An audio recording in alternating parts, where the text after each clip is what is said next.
¿Qué tal? Muy buenos días. El día de hoy vamos a ver un tema que tiene mucha relación con la cuestión de la teodicea. Ya lo he mencionado anteriormente en algunas otras ocasiones, pero hoy lo vamos a tocar relacionado con la cuestión de los mitos. Entonces, pues dicho esto, comenzamos ya de una vez. Ok, antes que nada una recapitulación de todo lo visto hasta ahorita. Primero, permítame agregar aquí. Ok,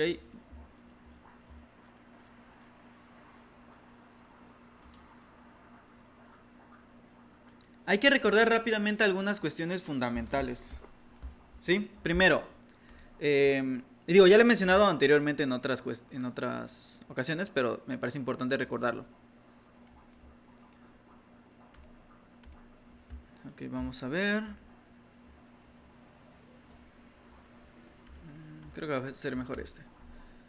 Bueno, he mencionado anteriormente que esta disciplina se llama Teodicea.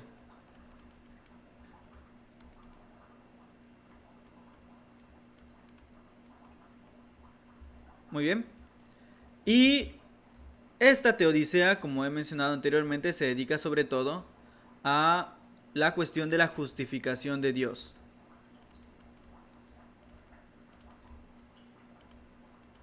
Y hasta ahí todo normal, eso ya lo sabemos. Esta teodicea hay que mencionar otra vez que es distinta de la filosofía de la religión.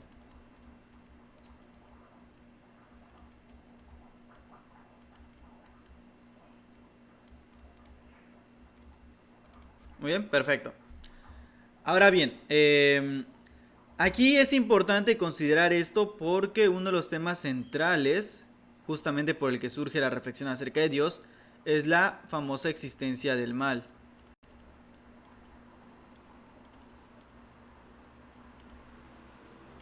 Que podemos ver reflejado, por ejemplo, en paradojas como la paradoja de Epicurio.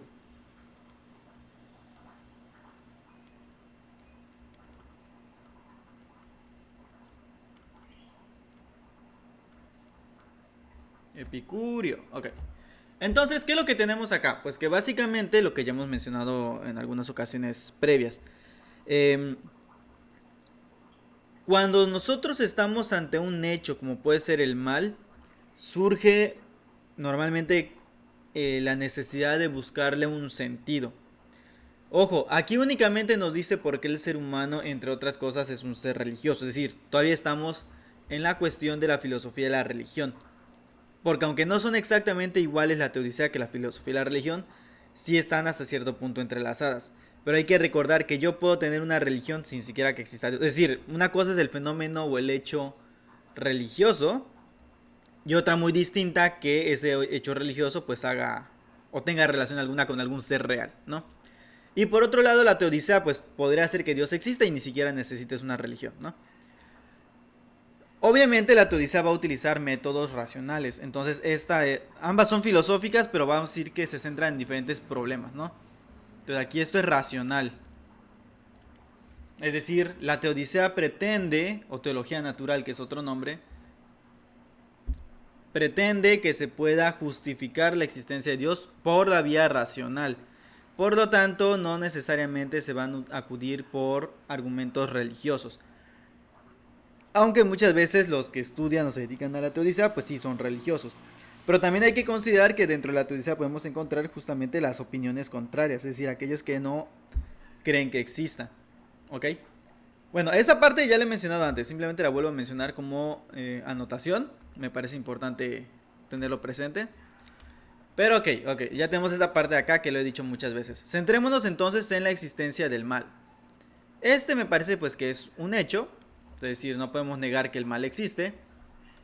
Y he mencionado anteriormente que hay quien trata de dar una respuesta a esto.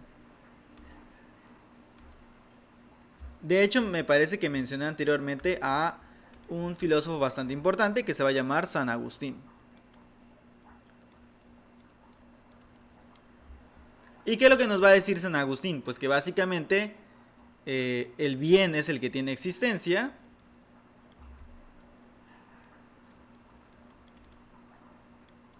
Tiene existencia.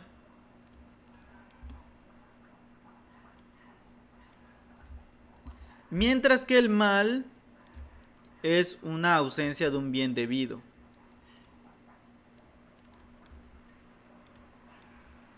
Lógicamente, esta es la postura que tenía él. No vamos a discutir en este momento si es correcta o incorrecta. Hay que entender que no ha sido el único que ha planteado el problema del mal. De hecho, antes que él hubo otros. Por ejemplo, pues podemos tener la visión, por ejemplo, maniqueísta.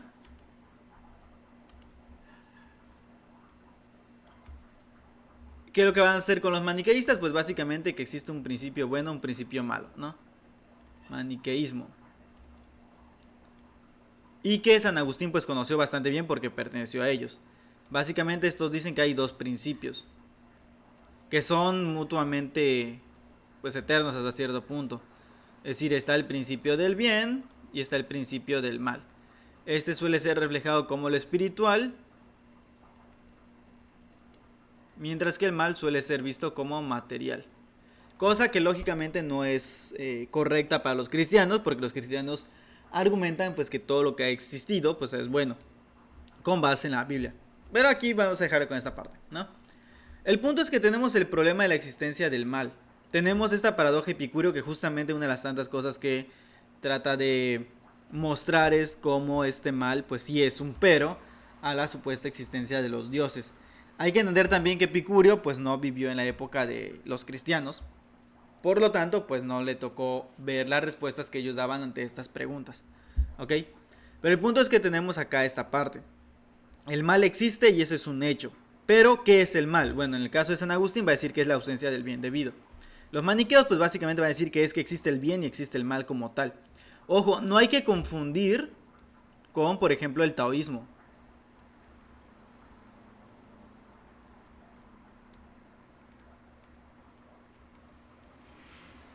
¿Qué nos va a decir el taoísmo? Pues básicamente que estos dos principios son de hecho parte del orden natural. Es decir, tanto el principio que podríamos decir negativo como el positivo, entre comillas, porque no es que sean negativos, tratan de alcanzar un equilibrio, es decir, son parte de la misma naturaleza, ¿no? Y justamente es ese equilibrio lo que se tiene que alcanzar entre estos elementos que son hasta cierto punto discordantes. Entonces es muy distinto a la visión maniquea. En la visión maniquea es una guerra entre el bien y el mal. O sea, no es que sean dos coprincipios que tienen que ir, vamos a decir, de la mano, sino que luchan directamente uno con otro. Entonces, entendiendo esto, hay que entender pues que el taoísmo es distinto en este punto. Con San Agustín, pues básicamente el mal no existe como tal, o no tiene existencia propia. Más bien lo que es el mal es el nombre que le damos a aquella ausencia de un bien debido.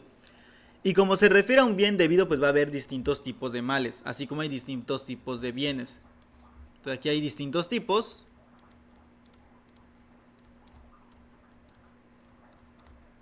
Y aquí va a haber, por lo tanto, distintos tipos también. Es decir, este pues va a depender de este.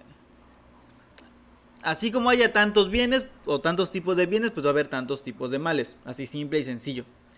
Esta parte ya la he explicado anteriormente, por lo tanto la voy a dejar hasta acá. Pero sí hay que tener presente esto, que hay distintas visiones de lo que se supone que es el mal. En otras visiones no se habla tanto del mal como tal, sino más bien se habla como un tipo orden o desorden. Por ejemplo, con los griegos.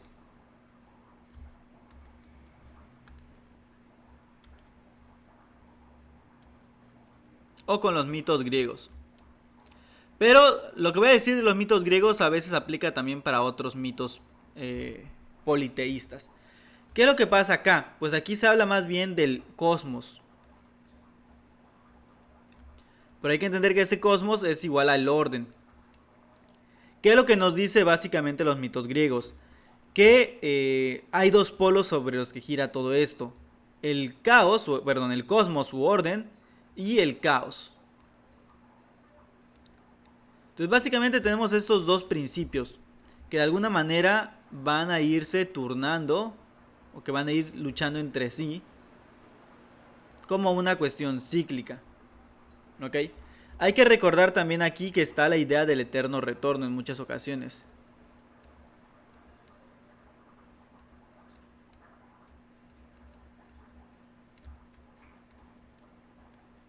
Y bueno, ¿por qué menciono esta parte? Porque con los mitos griegos no es tanto que existe el mal como tal, sino que existe un orden y un caos. A nivel, vamos a decir, cósmico, yo estoy utilizando palabras más actuales para mencionar todo esto, pero bueno. Digamos que a nivel general, lo que existe pues es esto. Hay una alternancia entre el cosmos y el caos. Entonces hasta cierto punto es cíclico.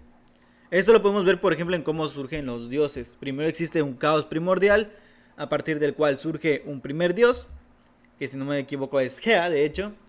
Y a partir de ella van surgiendo otros dioses. Y básicamente siempre es este orden caos que se va dando entre las distintas generaciones de dioses, entre los diferentes eventos, etc. ¿no? Entonces, en orden cósmico, pues podríamos decir que eso es el universo. Es una alternancia entre el cosmos y el caos. Es decir, se tiende al caos y del caos surge un orden. Inclusive los mismos dioses han surgido muchas veces de un caos. Y algo semejante pasa con algunos otros mitos, más hay que ver cada mito como tal. Ahora te voy a ir justamente a la cuestión de qué tienen que ver los mitos en todo esto. Pero el punto es que los griegos, bueno, básicamente más que un mal como tal, pues lo que existe es un mal para el hombre, ¿no? El que determina que algo es bueno o malo, pues es al fin y al cabo el hombre. Los dioses, pues básicamente están por encima de todo eso. Bueno, tenemos entonces esta parte de acá, ¿no? O sea, vamos a tener diferentes visiones. ¿A qué voy con todo esto y qué tiene que ver con, o sea, qué tiene que ver la cuestión del mal? Ya dijimos que la cuestión del mal es un problema. ¿Por qué va a ser un problema? Pues por lo siguiente, permítanme, vamos a poner esto por acá. Esto es un recordatorio de todo lo que ya hemos visto anteriormente.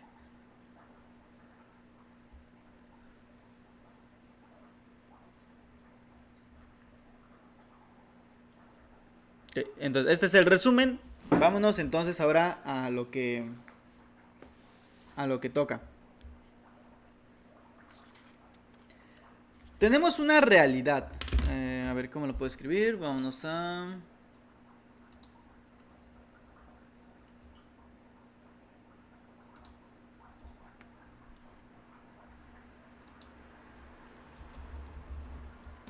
Ok, tenemos una realidad. ¿Cuál es esta realidad?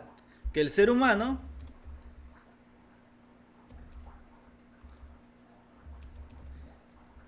se enfrenta constantemente a problemas. ¿Ok?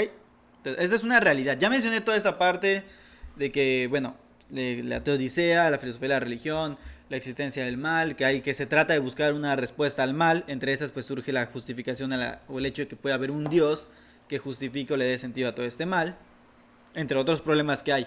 Pero ¿cómo llegamos a esto? Bueno, pues para empezar tenemos que el ser humano siempre se enfrenta a problemas. Esto es una cuestión constante. Todos somos conscientes de esto. Existen los problemas. Entonces, este hecho del que todos somos conscientes, pues suscita muchas veces una reacción de sorpresa e interés especulativo cuando el pensamiento se pone pues a reflexionar acerca de él. Es decir, sí, los problemas los tratamos de resolver en la praxis, ¿no? O sea, tratamos de hacer que se resuelvan, que haya algo concreto. Pero eso no implica en ningún momento que neguemos que hay cierta cuestión especulativa. Es decir, ir más allá del problema concreto para enfocarnos en un problema más profundo. Es de hecho tal vez eso lo que nos hace más humanos todavía. Porque no tratamos de resolver solamente un problema aquí y ahora, sino que muchas veces tratamos de ir más allá, a la raíz del problema o a las raíces de los problemas para resolverlos en la medida de lo posible lo más profundo y pronto, ¿no? Y que sea pues absoluta la resolución. Entonces, hay diversos ámbitos de problemas.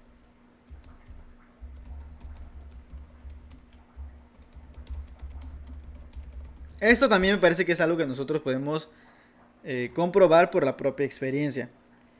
Entonces, hay diversos ámbitos y tienen que ver con diversos ámbitos de la existencia también.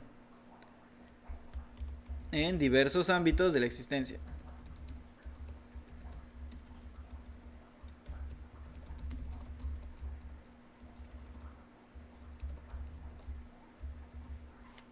¿Y qué es lo que va a pasar entonces con esto? Pues que hay muchos, por lo mismo que puede ser diversos ámbitos de la existencia, pues tenemos problemas laborales, altibajos de salud, cuestiones emocionales, de relaciones, ¿sí? Entonces tenemos todo esto. Pero lo peculiar de nosotros es que no nos limitamos simplemente a estos problemas que ya tenemos conscientes como tal, sino que nos podemos plantear el hecho de los problemas en el sentido de ir más allá, de ir a la trascendencia de las circunstancias en que se encuentran y ser creativos. Entonces no buscamos simplemente resolver problemas aquí y ahora, muchas veces. Muchas veces sí, pero no únicamente los problemas aquí y ahora. Y eso es a veces lo que muchas personas no entienden. Que tenemos muchos problemas, pero esos problemas a veces no son problemas de un aquí y ahora. A veces son problemas que se tienen que dar respuesta constantemente. Y que eso, por ejemplo, muchas veces sí lo tocan en algunas disciplinas como lo es la psicología. O como es las realidades sociales. ¿Por qué? Porque son algo que constantemente se tiene que ir volviendo a dar una respuesta. No es algo iterativo. Eso sí se llama esta parte. Es iterativo. En que, entonces, pues básicamente tenemos esto. ¿Por qué tenemos esta capacidad de querer ver más allá de lo concreto? Pues justamente porque somos seres inteligentes. Entonces, tratamos también, entre otras cosas, de entrever, por ejemplo, el futuro, nuestra conciencia, etc., ¿no? Y es aquí donde encontramos entonces dos cuestiones. La diferencia entre el problema y el misterio. Que también podríamos decir que son dos formas distintas de ver tal vez los asuntos. Lo podemos ver como problema, lo podemos ver como misterio. Entonces vamos a mencionarlo por acá. Bueno, esto lo pongo como una realidad que es, o sea, existen los problemas, eso es algo obvio. Entonces mencionaba que algunos autores como Marcel mencionan la diferencia entre, vamos a llamarle el problema y el misterio. Los misterios van a ser importantes para considerar la cuestión de los mitos también. Y ahora te voy a explicar un poco de qué tratan los mitos. Porque tiene mucho que ver con la cuestión que va justamente entre lo que es la teodicia y la filosofía y la religión. Al fin y al cabo, la existencia del mal es uno de esos tantos problemas, como vamos a ir viendo. Pero vamos poco a poco. Bueno, entonces tenemos que hay una diferencia entre misterio y problema. ¿Ok? ¿Qué es lo que nos va a decir Marcel en este aspecto? Bueno, nos va a decir algo como lo siguiente. Problema. Esa es la visión de Marcel. Obviamente podemos no estar de acuerdo, pero hay que considerarlo. ¿A qué nos podremos referir con un problema? A algo que se encuentra y que obstaculiza el camino. Etc. ¿No? O sea, ese es un ejemplo.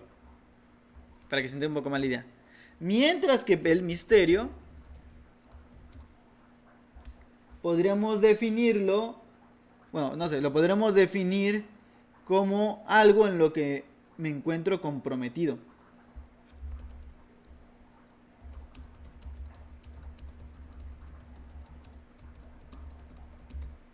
¿Sí?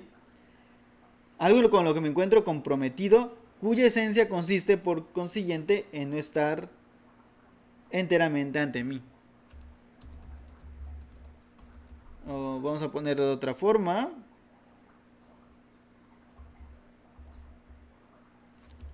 Cuya esencia consiste en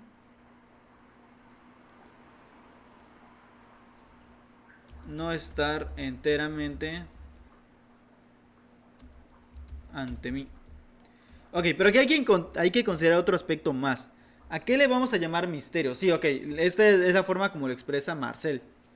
Pero hay que considerar otro aspecto más, que es la misma etimología.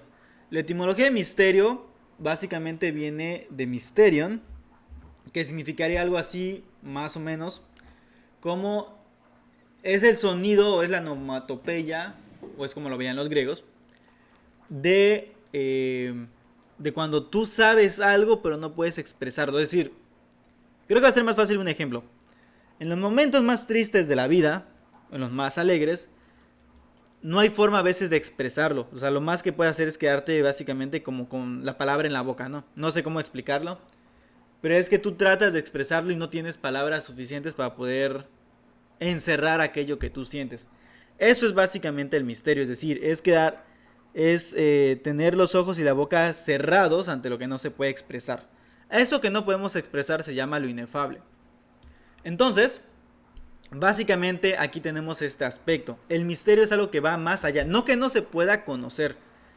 más bien que no se es capaz de expresarlo porque cualquier palabra o el lenguaje en general se queda corto para poder comprender el todo lo que tú estás tratando de poder expresar. Y eso es básicamente el misterio, esta sensación de que la realidad de alguna forma está ahí, pero a la vez de que está ahí es inabarcable prácticamente para ti. San Agustín de hecho nos da otro ejemplo de esto, justamente lo que es un misterio.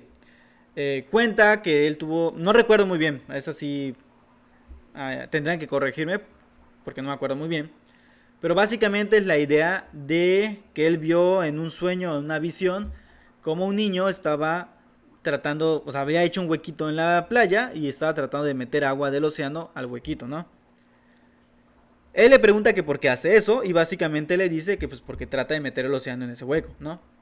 ¿Qué es lo que le contesta San Agustín? Pues básicamente que eso no tiene sentido. O sea, ¿cómo va a meter todo el océano en ese pequeño agujero?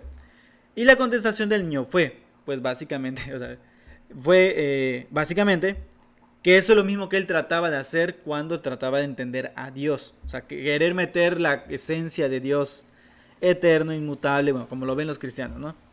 A la cabeza de un ser humano, pues obviamente es imposible. Es querer meter el océano en un agujerito hecho en la playa. Eso es justamente donde entendemos la cuestión del misterio. Esta cuestión de que la realidad es prácticamente inabarcable. Y por eso tenemos que considerar este aspecto, el aspecto de la realidad como misterio. También tiene que ver mucho el tipo de pregunta que se incluye con esto. ¿Por qué? Porque con esto Marcel, por ejemplo, indicaba el tipo de pregunta que incluye en ella al que pregunta. Es decir, en el misterio está incluido la misma persona que se está preguntando, a diferencia de un problema que es algo más externo, por así decir. Y su mismo preguntar. O sea, plantear tales interrogantes supone cuestionarse a sí mismo en su globalidad. ¿Ok? Entonces, pues básicamente por eso se le llaman misterios. Pero sobre todo era por esta sensación de no poder expresar. A pesar de que hay una respuesta, es una respuesta que se queda corta siempre ante todo. Un aspecto importante para considerar esto es justamente nuestro dinamismo antropológico. Entonces vamos a mencionar algunas cuestiones del por qué se trata de dar muchas veces una respuesta a partir de Dios. Esto es, vamos a decir, estamos hablando de un tema intermedio entre filosofía y la religión y lo que sería básicamente teodicea. Pero estamos primero analizando justamente el por qué tenemos estas preguntas. Y para eso hay que entonces considerar lo siguiente. Ya había mencionado aquí esta parte, pero vamos a ponerlo así. Uno, el dinamismo antropológico.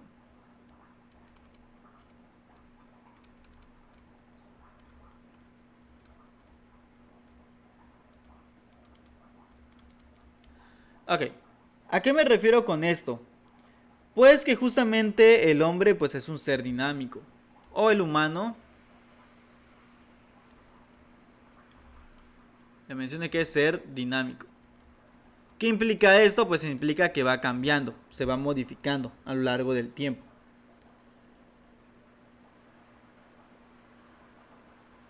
Y que por lo tanto no tenemos un carácter estático, es decir, no estamos simplemente detenidos. Eh, Tenemos por otro lado, o sea, este es un ser dinámico, ¿de acuerdo? Pero es un ser dinámico que se da en su existencia.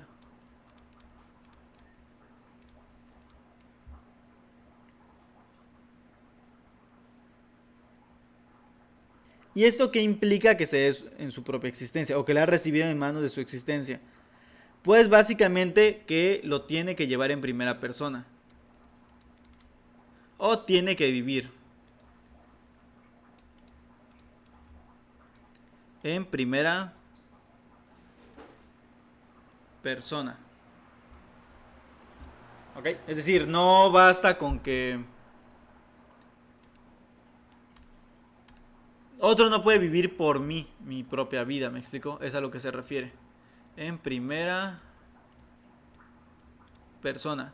En pocas palabras, tú eres el protagonista de tu propia historia. Entonces, tú eres el que tiene que dar respuestas, el que tiene que enfrentarse a los problemas. Y todo eso uno lo hace en primera persona. Es decir, no hay otra forma más que vivir la propia vida. Esta existencia pues va a ser eso, va a ser dinámica. Es algo que va cambiando y se configura temporalmente. Entonces aquí tenemos varios aspectos. Tenemos por ejemplo la cuestión del espacio y del tiempo. Estamos enmarcados en un espacio, y estamos enmarcados en un tiempo. Entonces, este ser humano se ve afectado por su contexto, no es simplemente pues cualquier cosa. Tenemos una configuración espacial y una configuración temporal. Sin embargo, este protagonismo es hasta cierto punto limitado o es parcial. ¿Por qué? Porque no todo depende de nosotros. Tenemos un protagonismo parcial, por así decir.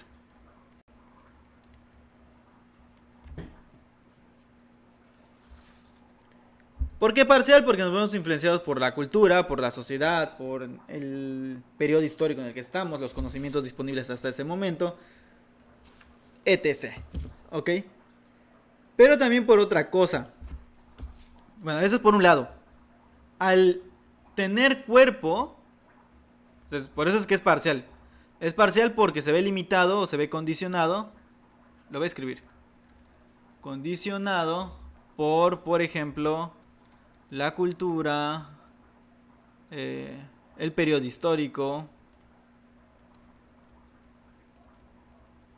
la economía, la política, etc. En pocas palabras.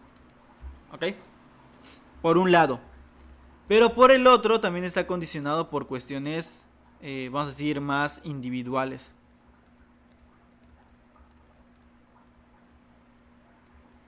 Por ejemplo, que tienes un cuerpo y tienes una conciencia. Cuerpo y conciencia. Ahí no se ve muy bien la escritura, pero bueno. ¿Y qué es lo que pasa con este cuerpo y esta existencia? Pues que básicamente podemos morir. O sea, existe, por ejemplo,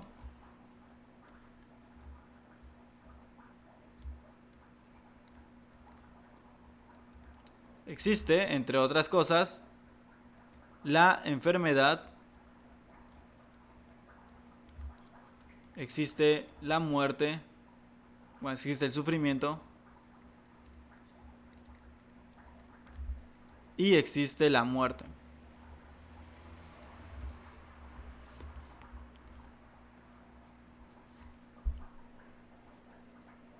Y es todo eso lo que padecemos. De hecho, ahí es justamente esa parte de la pasión, es lo que recibimos. Obviamente también lo podemos producir, pero así como producimos, también lo podemos recibir, o más bien somos capaces de ser recibido en este sentido. Entonces, pues tenemos esta parte aquí, ¿no? Eso de la cuestión del espacio-tiempo, o del ser-tiempo, como lo podemos ver también de otra forma. Esta relación entre estos dos va a ser algo que, por ejemplo, va a analizar Heidegger. Entonces lo voy a poner así como una nota amarilla. Entonces vamos a poner Heidegger. Me equivoqué aquí, a ver. Heidegger. Muy bien. Que él va a ser el que analice estas dos categorías del ser y el tiempo como parte de esta existencia justamente. Y todo esto es extrínseco al. Perdón, todo esto es intrínseco al mismo ser humano, es decir, es parte de. Nace de sí mismo. ¿Ok? Y es para poder llevarse a cabo de un modo pleno y la conciencia del carácter insuficiente de lo realizado o adquirido. Es decir, nosotros tenemos esta conciencia. Tenemos conciencia de nuestra de nuestra. Sí, de nuestros límites, vaya. Y esa es una apertura, o podemos decir que esto lo podemos designar con los nombres de apertura e infinitud. ¿Ok? O sea, todo esto lo podemos definir como apertura y como finitud, que son dos notas esenciales en el ser humano. Estamos abiertos a la realidad por un lado, pero también somos finitos. Es decir, no podemos o no tenemos, vamos a decir, la existencia asegurada por nosotros mismos. Somos seres finitos, nos vemos envueltos y afectados por diferentes condicionantes y por lo tanto somos limitados, ¿ok? Sin embargo, tenemos esta apertura. Y es aquí donde entra la apertura justamente su importancia, que podemos mencionar como un segundo punto. Entonces vamos a ponerlo como un segundo punto.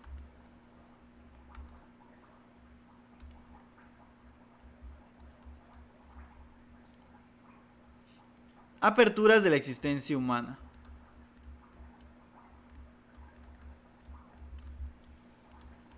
De la existencia humana. Hay que entender que esas aperturas son justamente la razón por la cual existen muchos tipos de conocimiento también. Entonces tenemos aquí en primer lugar, por ejemplo, el carácter abierto del hombre y la experiencia de la apertura.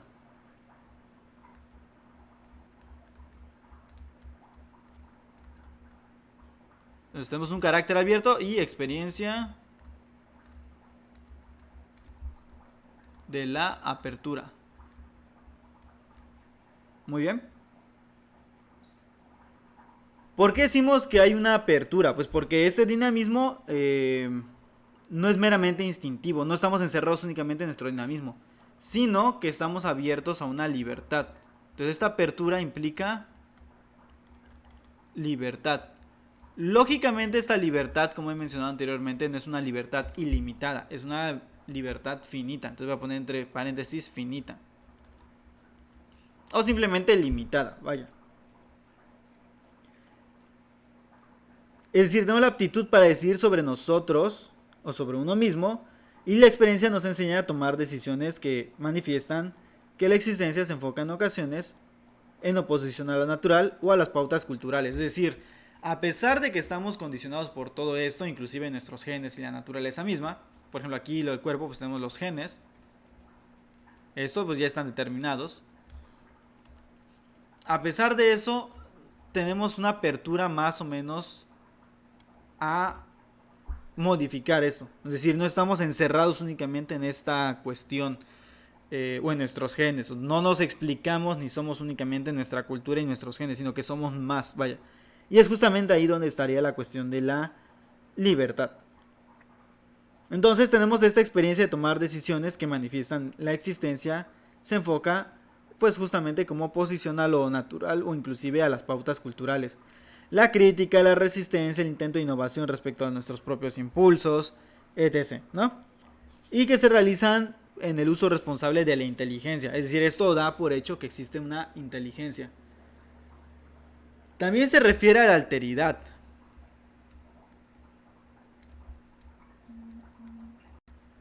¿A qué me refiero con la alteridad? Pues me refiero a los otros.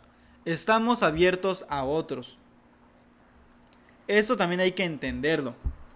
El ser humano no es algo cerrado en sí mismo ni es perfecto por sí mismo, requiere de otros. Y eso ya lo habíamos visto anteriormente. O bueno, ya se ha visto anteriormente en algunos otros cursos tal vez. Y es aquí donde entra el famoso son politikon de Aristóteles.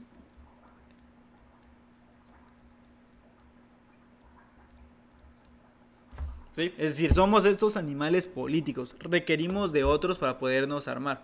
Pero ese requerir de otros es también encontrarlos como un otro. Es decir, son otros distintos de mí, pero que a la vez compartimos algo. Ha habido varios autores que han subrayado esta parte. Por ejemplo, voy a mencionar tan solamente algunos, como lo son Buber.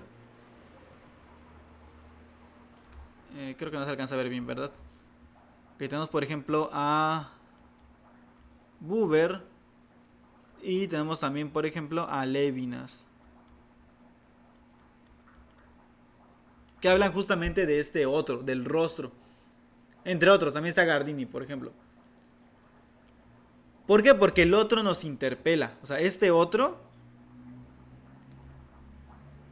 o los otros, el otro nos interpela. Como ese otro es distinto de mí, pues, y también es un ser como yo, a la vez, pues obviamente quiere decir que hay cosas que nosotros no podemos hacer. Inclusive ya lo había dicho Kant, con la cuestión de, por ejemplo, lo que es, ¿cómo se llama? La autonomía de las personas o la autodeterminación. Él le llama autonomía, que las personas somos autonomía. Entonces hay que considerar esta parte.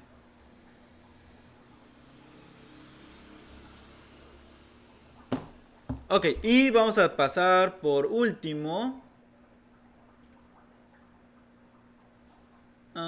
Sí, ya tenemos esta parte. Oh, también, una apertura pero respecto de sí. Porque ya mencionamos la libertad en general, ya mencionamos la alteridad, es decir, a los otros, pero también tenemos que mencionar la apertura respecto de sí.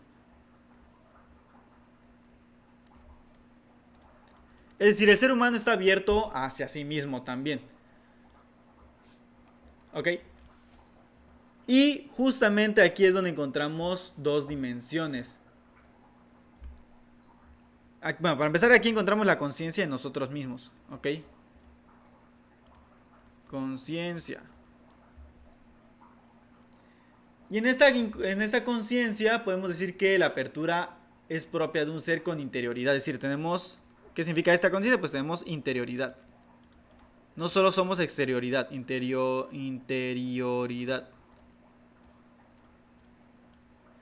Y esta interioridad tiene dos elementos. Una dimensión inmanente. Dimensión inmanente. Y tenemos una dimensión trascendente. Es decir, una dimensión que permanece en nosotros mismos, que sería nuestra pertenencia a nosotros mismos. Aquí sería la pertenencia o la autopertenencia. Nos pertenecemos a nosotros mismos, pertenencia. Pero también algo trascendente. Es decir, a la relación o a las relaciones. Y estas relaciones también son constitutivas del ser humano. ¿En qué se fundamenta todo esto que he mencionado? Pues se fundamenta básicamente en una apertura que podemos decir apertura originaria. Apertura, vamos a ver si puedo escribirlo más grande para que se vea mejor la separación de letras. Apertura originaria. Y esta apertura originaria es la apertura al ser. Y esta parte es la parte importante. Estamos abiertos al ser. Esa es la apertura originaria. Y este ser, pues básicamente nos lleva a la cuestión de la realidad. Entonces, estamos abiertos al ser, pero entiéndase por el ser la misma realidad. Estamos abiertos a la realidad. Bueno, con esto estamos afirmando la capacidad de la metafísica también. Y básicamente podemos decir eso, ¿ok? Ahora bien, ¿a qué nos lleva este punto? Hay más puntos importantes a los que nos deriva esto, pero por el momento vamos a aterrizarlo únicamente en la cuestión de los mitos y con esto terminaría.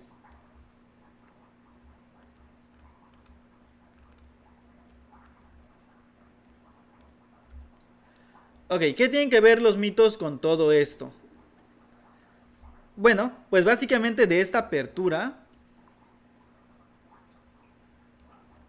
nos lleva a buscar explicaciones. Entonces, búsqueda de explicaciones. ¿Y qué pasa con la búsqueda de explicaciones? Bueno, pues que entonces vamos a obtener diversos tipos de conocimiento. Aquí vamos a tener conocimientos. Los mitos son un tipo de conocimiento. A ver, voy a ver si puedo borrar esto.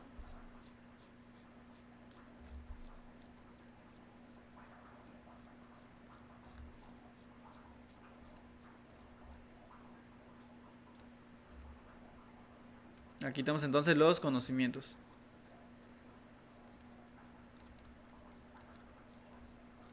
Y como mencioné los conocimientos, pues básicamente tenemos el hecho de que hay muchos tipos de conocimiento, no solamente uno. Y todos tienen, vamos a decir que diversa perspectiva, ¿no? Aquí tenemos entonces, aquí es donde entran los famosos mitos. ¿Qué son los mitos? Pues a pesar de lo que suele decirse, los mitos sí son una historia inventada, una historia que no es real necesariamente, pero porque lo que importa no es la historia como tal, sino el mensaje. Entonces vamos a decir que el mito es una historia no real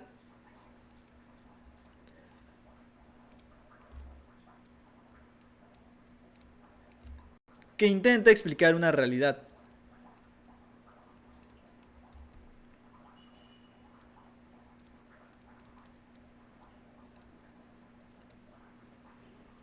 Ok, ok, pero aquí hay que entender algo.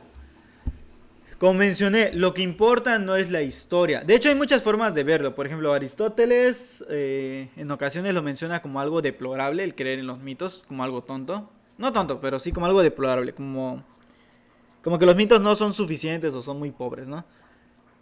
Comparado con el uso de la razón. Pero por otro lado también le ve cierto aspecto positivo. Ese aspecto positivo es que al fin y al cabo es un intento de explicar la realidad. Es el preámbulo, ¿no? Y no necesariamente es falso, es decir, Aristóteles considera que no siempre es falso el contenido de los mitos. A veces se intenta explicar una realidad o si hay una verdad implícita en estos mitos. Lo que pasa es que la historia es tal vez inventada, pero el mensaje de la historia es lo que importa. Entonces, estos mitos son un intento de explicar la realidad, ¿ok? Son una explicación. Es una explicación que se fundamenta justamente en esta apertura que tenemos. Pero no es una apertura todavía que utiliza la razón como tal al 100%. Sin embargo, no quiere decir que sea falso todo lo que dicen los mitos. O por lo menos lo que importa no es la historia en sí. Lo que importa es el mensaje. Este mensaje podría ser correcto o incorrecto, pero lo que se pretende es más bien el mensaje. Entonces lo que importa es el mensaje. Y bueno, ¿qué es lo que pasa con esta cuestión de los mitos? Pues justamente eso, que de esta apertura, de este intento de explicar la realidad, se crean estos mitos. Estos mitos, a pesar de ser inventados, muchas veces sí tratan de contener una realidad, algo que sí es importante rescatar y que muchas veces en lo que realmente se fundamentan.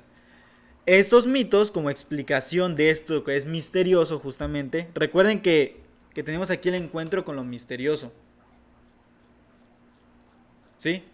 O sea, tenemos este encuentro, tenemos esta parte, aquí es donde encontramos lo del misterio. Me parece, ¿dónde lo había puesto? No recuerdo dónde lo había puesto, pero tiene mucho que ver con la cuestión del misterio. Ah, ya me acuerdo dónde lo puse. Tiene mucho que ver con la cuestión del misterio. Es decir, los mitos y los misterios están hasta cierto punto relacionados. ¿Por qué? Porque te encuentras que la realidad es algo que a veces no puedes expresar. ¿Cómo expresas algo que no tiene forma, vamos a decir, de palabras o que las palabras se quedan cortas? Pues a través de un mito. Entonces estos misterios, pues justamente se van a ver reflejar muchas veces en los mitos. Por lo tanto, lo que importa el misterio no es va a decir, la historia como tal, va a importar el mensaje. Es aquí con los mitos donde podemos ir viendo los primeros intentos de resolver justamente el problema del mal, así como otros problemas humanos, del origen del ser humano mismo, por ejemplo, o del por qué surgen todas las cosas.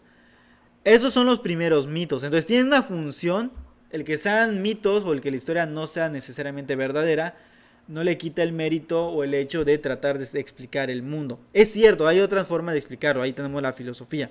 Pero resulta que la filosofía únicamente pudo surgir justamente ante la existencia de los mitos. Es decir, fue a través de la crítica a esos mitos que se fue extrayendo, vamos a decir, la verdad de o que está contenida en los mitos y se fue abandonando, por así decir, pues todos los elementos que no eran pues completamente necesarios, ¿no? De cualquier manera, el misterio sigue en pie. O sea, hay cosas, como ya mencioné, estos misterios muchas veces son también iterativos como muchas cosas en la vida. Iterativos. Ok, no se ve muy bien, pero lo voy a tratar de hacer un poco más grande. Y pues bueno, vamos a dejar hasta aquí por el momento. Ya hemos pasado iterativos, me equivoqué. Ya hemos pasado justamente de lo que hemos mencionado desde un principio a cómo el ser humano está abierto a la realidad a través de diversas dimensiones y que justamente eso fundamentaría el hecho mismo de los mitos, porque los mitos son este intento de explicar, ese intento de apertura a la realidad, pero hay muchos tipos de intentos de apertura a la realidad. El mito es uno, la razón es otra, el arte va a ser otro. Entonces tenemos diversos tipos de conocimiento. Vamos a decir que los mitos pues estarían del lado de la cuestión religiosa, pero hay muchos tipos de conocimiento porque hay muchas formas de abrirse a esta realidad. Entonces, pues así como hay tantas formas de abrirse a la realidad, va a haber diversos tipos de conocimiento. Y es ahí donde entra, por ejemplo, el conocimiento científico, el filosófico, el común, etc. ¿Ok? Bien, vamos a dejarlo hasta aquí. Muchas gracias a todos por lo que hemos estado haciendo hasta el momento. Vamos a ver, permítanme un momento, se los añado al siguiente documento.